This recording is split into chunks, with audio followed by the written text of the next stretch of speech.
Assalamualaikum warahmatullahi wabarakatuh. Bertemu kita kembali pada minggu yang kedua, masih lagi tajuk mikroorganisma. Pada hari ini cikgu akan mengajar kamu pertumbuhan mikroorganisma, kebaikan mikroorganisma dan keburukan mikroorganisma. Untuk itu, kamu boleh merujuk buku teks muka surat 30 pertumbuhan mikroorganisma. Baiklah. Faktor pertumbuhan mikroorganisma ada 5, iaitu air, udara, suhu, nutrien dan keaksidan yang sesuai. Untuk mikroorganisma bertumbuh dengan baik, dia memerlukan air yang cukup. Dan juga untuk dia bertumbuh, dia perlukan udara, di mana mikroorganisma akan bernafas, jadi dia perlukan udara. Seterusnya ialah suhu yang sesuai. Jika suhu persekitaran terlalu tinggi atau terlalu rendah, maka pertumbuhan mikroorganisma akan terencat. Yang seterusnya ialah nutrien. Nutrien ni ialah makanan. Mikroorganisma memerlukan nutrien yang secukupnya untuk dia bertumbuh atau membesar ataupun membiak. Seterusnya ialah keaksidan yang sesuai.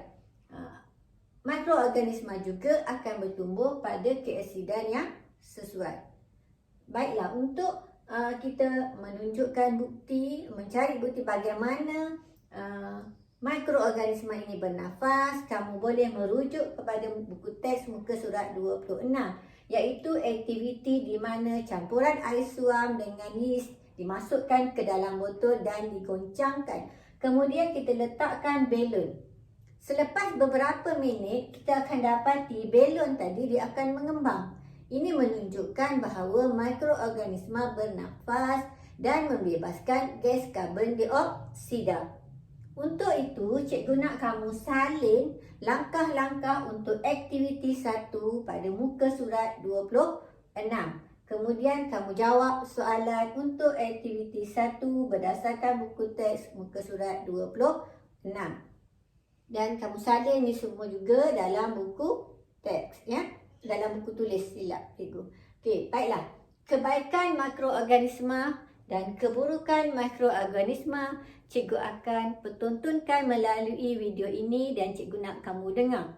Selepas kamu dengar, cikgu nak kamu senaraikan di sini kebaikan dan keburukan mikroorganisma. Kamu juga boleh merujuk pada buku teks untuk mencari kebaikan dan keburukan mikroorganisma. Baiklah, selepas kamu selesai mendengar video yang cikgu akan pertontonkan sebentar lagi, selepas itu cikgu nak kamu buat latihan buku teks, muka surat 45.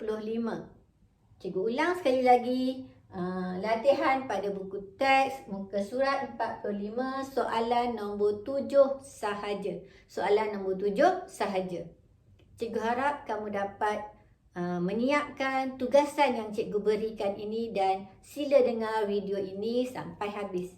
Dalam tajuk ini, kita akan mempelajari kebaikan mikroorganisma dan keburukan mikroorganisma. Kalau murid-murid hendak tahu, bakteria ini ada kegunaannya. Contohnya, keju yang kita selalu makan ini sebenarnya diperbuat daripada bakteria. Kita tengok pula yogurt ini. Sedap bukan? Yogurt ini pun mengandungi berbilion bakteria yang baik untuk kesihatan. Yeast pula kita gunakan dalam pembuatan roti. Murid-murid masih ingat tak cara-cara membuat roti di awal pembelajaran tajuk ini? Begitulah cara roti dibuat di kedai. Ada sesiapa di sini yang suka makan tempe? Yeast juga kita gunakan untuk menghasilkan tempe yang selalu dimakan. Sedap betul. Vaksin yang disuntik ke dalam badan kita mengandungi bakteria dan virus yang sudah dilemahkan. Vaksin ini mampu meningkatkan antibodi kita untuk melawan penyakit seperti influenza, TB, campak dan polio. Demam yang disebabkan oleh bakteria dirawat menggunakan antibiotik. Dalam antibiotik ini terdapat bakteria baik yang boleh membantu kita untuk cepat sembuh, sebagai contoh penicillin. Ini pula adalah kolam yang diuruskan oleh syarikat Indah Water Konsortium Berhad.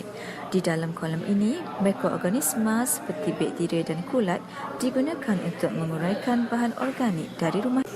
Baja yang kita gunakan supaya pokok-pokok mendapat nutrien secukupnya adalah baja organik. Baja organik diperbuat daripada tinja haiwan seperti lembu yang diuraikan oleh bakteria pengurai. Bakteria di dalam mulut boleh menyebabkan perebutan gigi berlaku. Hal ini kerana tindakan bakteria menukar gula yang berada di dalam gigi kepada asid.